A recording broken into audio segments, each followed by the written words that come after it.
Fala pessoal, vamos então para a segunda parte desta aula de introdução à Idade Média. Agora nós vamos falar de todas as características do feudalismo e dos feudos em si, propriamente ditos.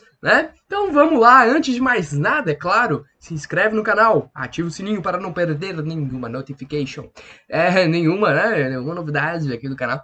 E curte o vídeo, comenta e compartilha com a galera para todo mundo entender o que foi a Idade Média. Então vamos embora, pessoal. Vamos lá. Primeira coisa que tu tem que saber sobre a Idade Média, qual é a característica principal? Ela é dividida em três.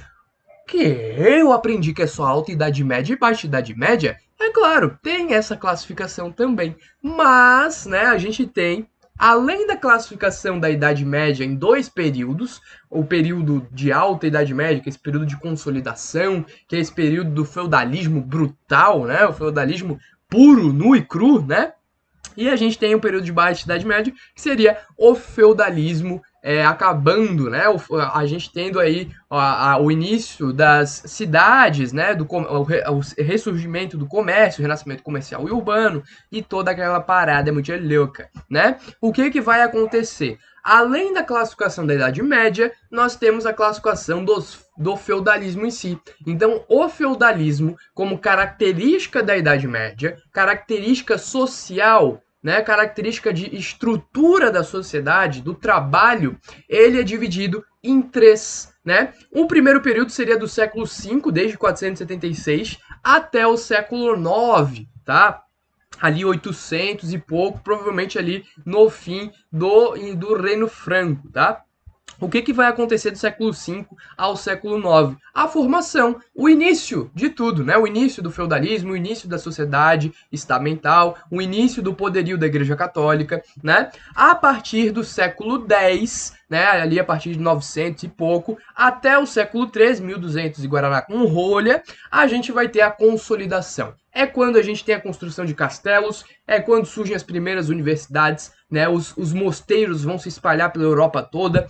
É ali que a gente vai ter a Idade Média, de fato, como a gente vê em filme, é na consolidação do século X ao século XIII, tá? E a decadência da Idade Média, quando vai ter as cruzadas, quando vai ter ali o renascimento comercial e urbano, quando o feudalismo começa a, de fato, degringolar, vai ser do século XIV ao século XVI, tá? Ali dos idos de 1300 aos idos de 1500, Lembrando que a Idade Média, de maneira periodizada, daquela divisão que eles fazem, que os historiadores fazem para deixar mais fácil o estudo, ela termina no século XV. Não necessariamente o feudalismo termina no século XV, isso é uma pegadinha bem interessante, Vai ter historiador, vai ter historiografia que vai dizer que o feudalismo existiu, por exemplo, na Rússia, até o século XIX, tá? Então vai ter esse tipo de interpretação também. Tá bom, galera? Então, tomem muito cuidado. Não necessariamente o feudalismo acabou quando acabou a Idade Média. É isso que eu quero ressaltar para vocês, tá? Mas, Bruno, o que é esse tal de feudalismo, que eu escuto tanto falar? Gente, a gente não tem o escravismo? A gente não tem o capitalismo? Você diria que o capitalismo é apenas uma ideologia? Não necessariamente, A gente tem a sociedade capitalista, a gente teve a sociedade escravista, Chega um ponto que esses conceitos eles se tornam tão intrínsecos da sociedade, eles são a base da estrutura econômica, social e política daquela sociedade, que eles já podem ser vistos como conceitos mais abstratos, mais amplos e não apenas ideologias, tá? Até porque o feudalismo ele ocorreu de uma maneira muito natural, ele não pode ser considerado uma ideologia. Então, como a gente tem a sociedade capitalista, a sociedade escravista, a sociedade do modo de produção asiático, a gente também tem a sociedade feudal, tá? Então, o que seria o feudalismo? O feudalismo é um conjunto de características, político, econômico e social da Idade Média, beleza? Não tem maneira mais ampla de se referir ao feudalismo do que isso, tá? Então, depois de tudo que eu falar aqui, de todas essas características que estão na tela para vocês, tu junta tudo isso e aí você tem o resultado do que de fato é o feudalismo. Beleza, Bruno? Então me explica quais são as características feudais, as características da Idade Média. Vamos lá. Primeira coisa que tu tem que entender. O feudalismo vai se espalhar na Europa. O Oriente estava vendo outra fase. No Oriente a gente tem Império Bizantino, principalmente, e Império Muçulmano, tá? Esses dois não vão viver o feudalismo europeu. E isso é muito relevante, tá? Se você quer saber o que aconteceu, né, no Oriente, você tem que ver as aulas de Império Muçulmano e a aula de Império Bizantino, beleza? Outra coisa, Bruno, a Idade Média, né, o feudalismo, tudo isso é considerado Idade das Trevas? Depende do referencial. Óbvio que a galera que vivia nesse período não chamava de Idade das Trevas. Quem chamou de Idade das Trevas foram os renascentistas, a galera que veio depois, que começou a criticar aquele modo de vida. E aí se refere ao período anterior de maneira pejorativa, dizendo que era a Idade das Trevas, né? Onde não existia produção cultural. E a gente vai ver nas aulas de cultura, já tem no canal, aula de cultura da Idade Média, que vocês vão ver que não é bem assim, beleza? Agora eu quero conversar um pouquinho com vocês sobre a sociedade feudalista. Como que é essa sociedade? É uma sociedade estamental, tá, galera? O que que isso quer dizer? Quer dizer que se eu estou num extrato X, eu muito pouco provável passarei para o extrato Y, né? Eu não vou conseguir enriquecer ou eu não vou conseguir empobrecer. É muito difícil, né? Algum tipo de transição entre as classes sociais. Tá bom, galera? Estamento é a mesma coisa que classe social. Então, uma sociedade estamental é aquela em que as classes são muito rígidas e elas possuem pouca maleabilidade entre elas. Então, a gente vai ter três principais classes, tá? Os servos, que são os mais pobres, são aqueles que trabalham nas terras e têm um regime de servidão para com os senhores feudais, tá? A gente vai ter a nobreza, que são as pessoas mais ricas, tá? São os senhores feudais, é a família real, tá? E a gente vai ter o clero. Lembrando que o clero vai se fortalecer muito nesse período. Então a Igreja Católica, e principalmente o alto clero, né, os bispos, os abades, eles vão ter muito poder, muitas riquezas, tá?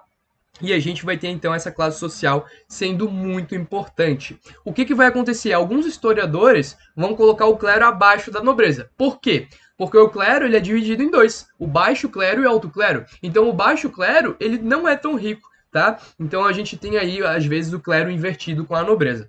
Bruno, e essa coroa aí? O que é essa coroa? É o rei, né? Algumas sociedades feudalistas, não todas, mas, por exemplo, o Reino Franco vai ter o seu rei, né? E esse rei, ele tem um papel muito figurativo. Isso é muito importante, tá? Quem manda de verdade é o senhor feudal. Beleza, Bruno. E o que é esse quadradinho aí que tu colocou outras quatro? Opa, passei um slide. O que tu botou esses outros quatro aí representantes? Então, a gente vai ter sim outros representantes. Os vilões, que são as pessoas que trabalham para o senhor feudal, mas não estão presos à terra. Eles não possuem um regime de servidão. Eles simplesmente foram para lá, trabalham naquela terra, mas eles podem ir embora a hora que eles quiserem. Por isso que eles são considerados vilões, né? Porque eles têm uma característica que os servos não possuem. E aí os servos vão ter inveja e vão falar: ah, vilão, seu desgraçado, eu queria ter a sua liberdade. E o vilão vai falar: querido, o problema é teu.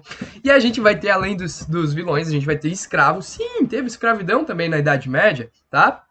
Pouquíssimo. A maioria das pessoas eram servos, mas vai ter um pequeno contingente de escravos também.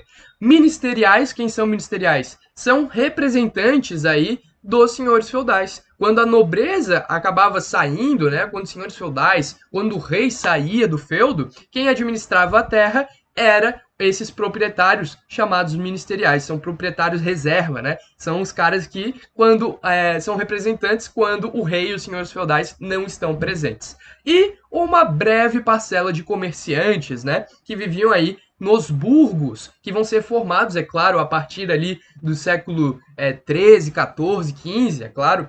No início não vai ter tantos burgos, tantas vilas, mas, né, tantas feiras feudais, mas com o passar do tempo, conforme a sociedade vai avançando, conforme a gente vai se encaminhando para consolidação e decadência do feudalismo, a gente vai ter sim comerciantes aí apontando como também parte dessa sociedade. Tranquilo? Agora vamos para outra coluna, né? Falar sobre outras características. Não necessariamente sobre os estamentos, mas outras coisas que geralmente caem no teu vestibular. O que é sucerania e vassalagem, Bruno? Meu Deus, até hoje eu não entendi que desgraça é essa. Hoje tu vai entender. Você lembra do colonato romano? O que é o colonato romano? É o plebeu indo para a terra do senhor feudal e se tornando servo. Se lembra do comitatus bárbaro? O que é o comitatus bárbaro? É a relação, né? É o laço de fidelidade entre o chefe militar e o guerreiro. Tu junta o colonato romano com o comitatus bárbaro e você tem a sucerania e vassalagem. É a relação entre os senhores, é esse laço de fidelidade entre os senhores e também a questão, né, dessa subordinação resultante do processo de êxodo urbano. Beleza? Então, como que vai funcionar a questão do sucerano e vassalo?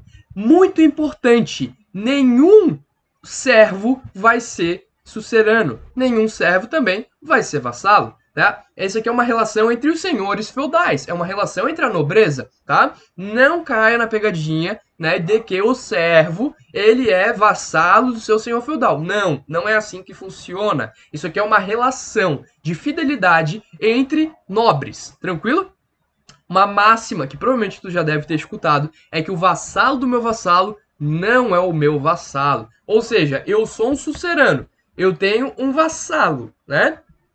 Quer dizer que os vassalos daquele meu vassalo serão meus vassalos? Não, tá? Eu não herdo a característica, tá? Eu não herdo essa característica. O que vai acontecer é que eu vou ser sucerano apenas diretamente desses vassalos. E aí os meus vassalos podem ser suceranos de outros vassalos, mas eu não vou herdar essa característica. Tranquilo?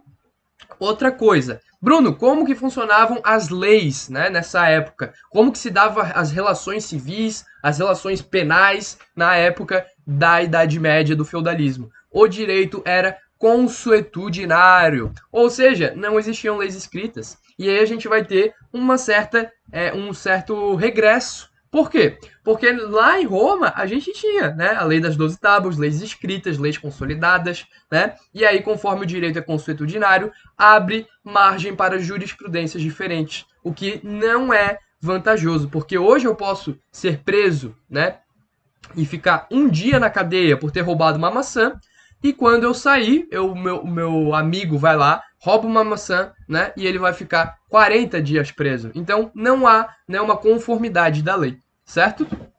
Outra coisa, né, culturalmente, como que vai ser essa sociedade? Teocêntrica, ou seja, né, o racionalismo, humanismo, são conceitos que só vão vir lá com o Renascimento, tá? Na verdade, a gente vai ter uma influência cultural da Igreja Católica muito forte, onde Deus comanda tudo e ele, então, que vai justificar a característica do feudalismo, tá? E o regime de servidão. Tranquilo?